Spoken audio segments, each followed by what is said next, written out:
This is Ryan Derks talking to you. I have an episode today.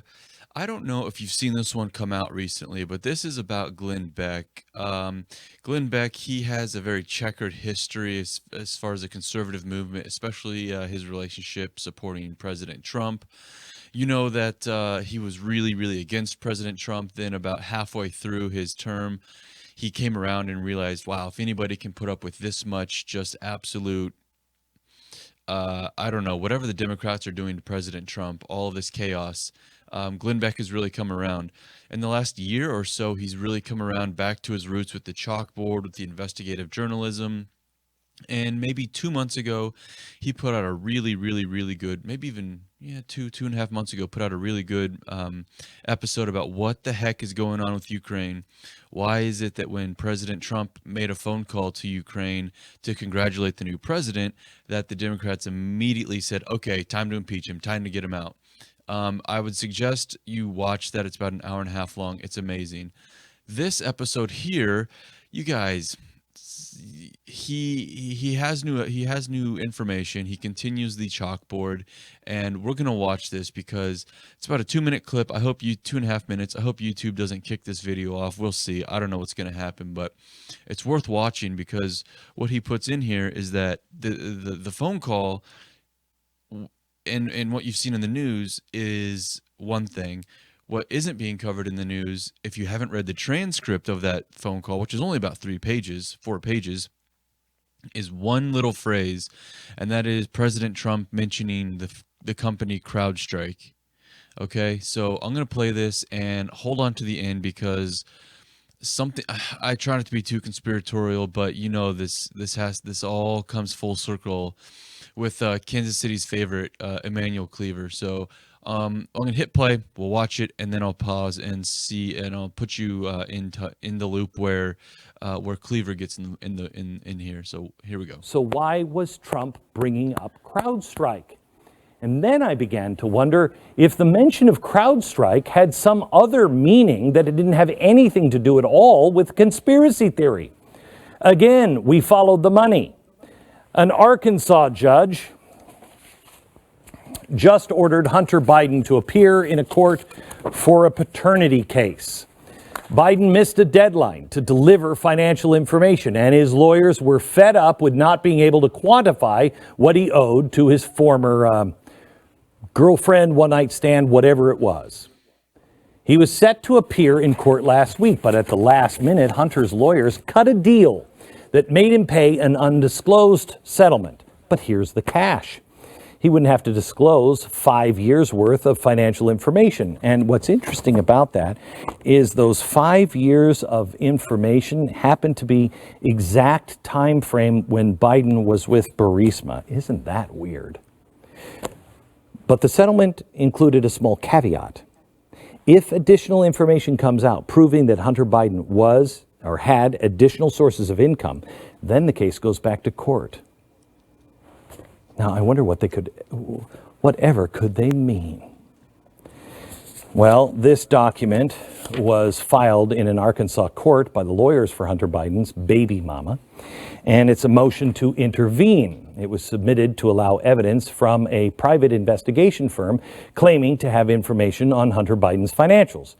Now, I want you to know clearly this has not been verified by the court, but by the outside firm that alleges to have bank account records for Burisma and Hunter Biden. They go on to identify some of the recipients of the Burisma money laundering web.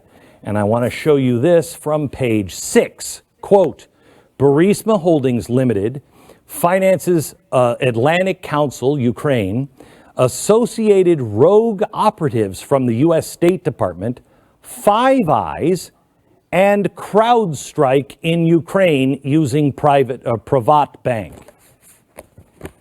So if CrowdStrike is in fact part of a list of payees from Burisma, then this is yet another U.S.-based link that our prosecutors could use to follow the money, just like Hunter Biden.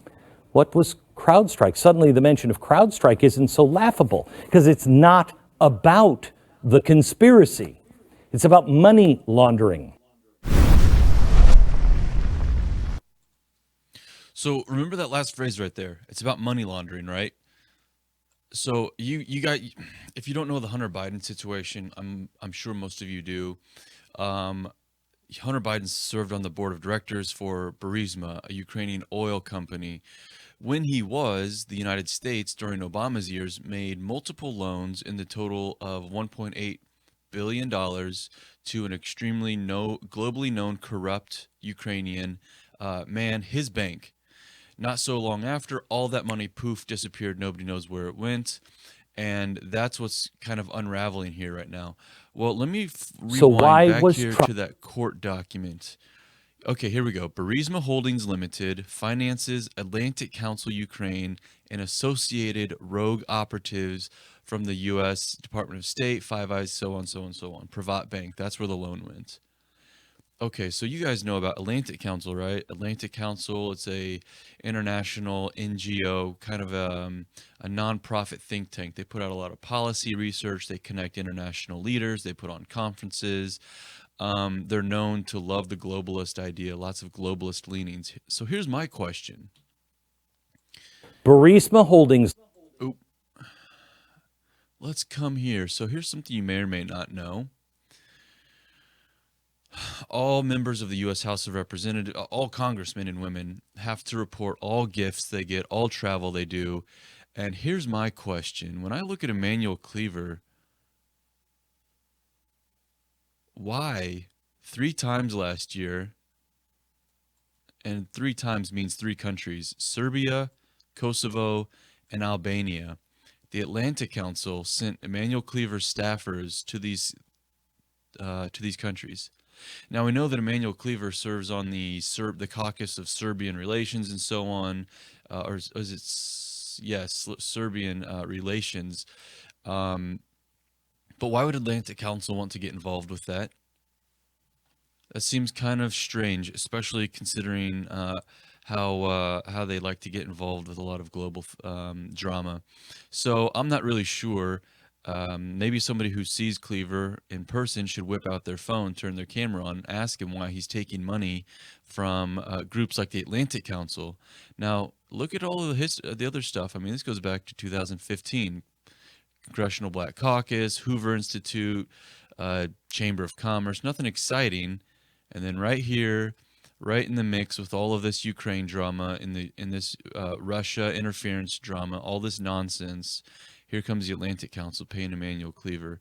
Now, like I said, the Serbia thing, I get it. He's on the caucus. But you know what else? All of the intelligence and journalists pretty much all agree on is common knowledge.